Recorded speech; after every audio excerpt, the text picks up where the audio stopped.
911, where's your emergency? My friend, she's not breathing. It was a call of desperation. Wake up, come on, wake up. From an apartment in Madison County, Illinois. Wake up, come on, wake up. Guys, come on. One woman barely breathing, groaning and gasping for air.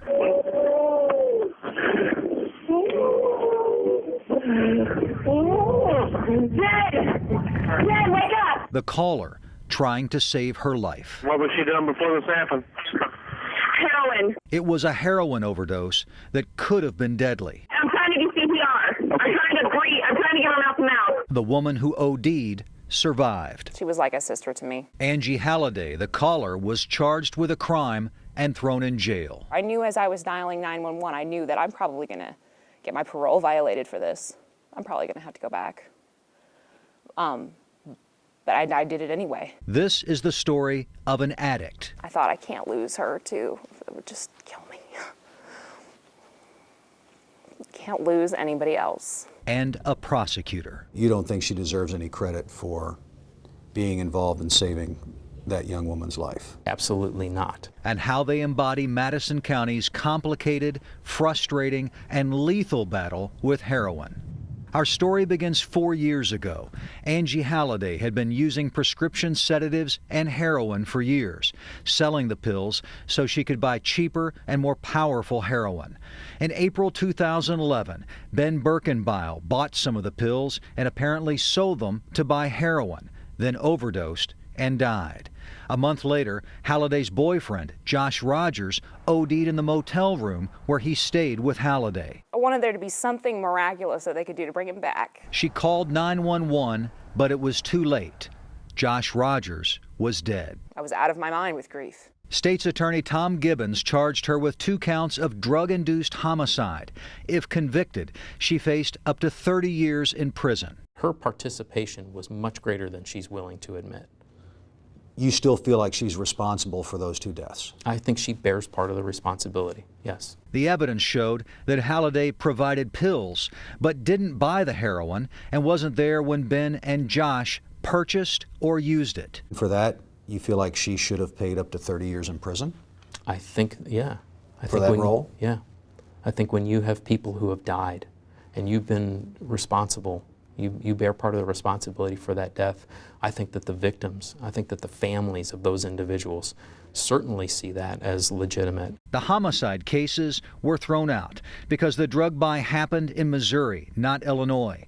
But Halliday pleaded guilty to possessing drugs near a school, one that was right across the road from the motel. She did 2 years behind bars. Not long after she got out, she was using drugs again. A few months later, she made this call. The friend who overdosed told police that Halliday had injected her with heroin, an allegation Angie denies.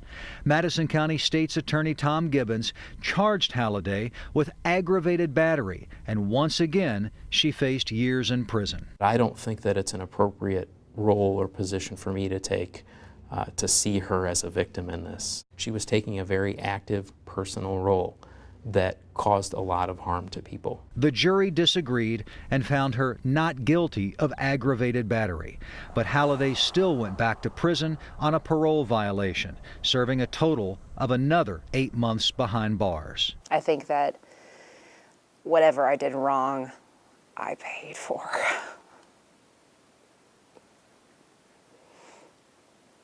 And then some. God, grant me the serenity to accept the things I cannot change, the courage to change the things I can, and the wisdom to know the difference. Prayers and encouragement. They are the foundation of a powerful support network.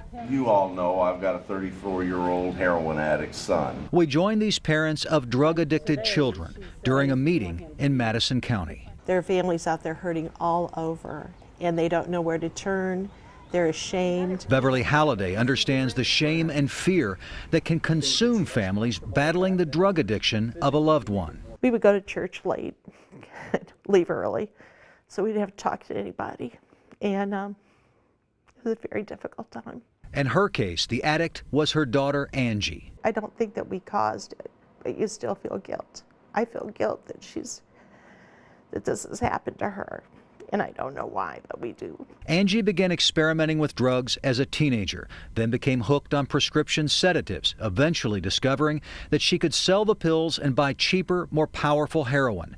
She was prosecuted in a series of high-profile cases and served several years behind bars. Incarceration is a good thing for a moment. It stops the insanity for a moment and gives everybody time to, refocus. And then it's time to get them somewhere for help. Leaving them in jail for months and months and a year and a half, that's not the way to go. It's just, what does it do for them? Nothing. St. Louis Metro Treatment Center. To try to avoid another relapse, Angie drives to a methadone clinic where she receives doses of the drug that will hopefully help her avoid the temptation to return to heroin, the cause of so much misery in her life. And then this was her singing at graduation. And for the people around her. A lot of good memories. A lot of good memories. Especially her parents. They see that I'm trying now.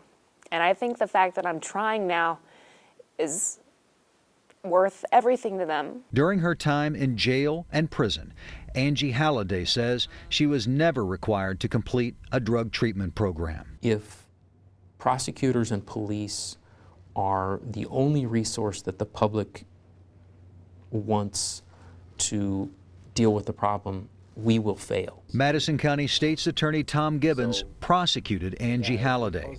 He's also helped organize community meetings with experts, addicts, and their loved ones, hoping to reduce the impact of drugs in the county.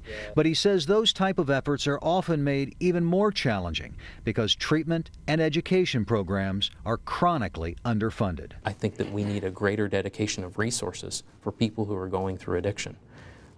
And we don't have that. So the few support groups like Nar-Anon become even more important. And it could happen to anybody. That's the reason I wanted to do this interview. So this was high school? Uh-huh. Angie's mom no longer avoids the issue. Now she confronts it, sharing the lessons she's learned from her support group. That I didn't cause this problem. I can't control it. I can't cure it. All I can do is care. And we have to show her that we still love her no matter what we've been through. And we do that.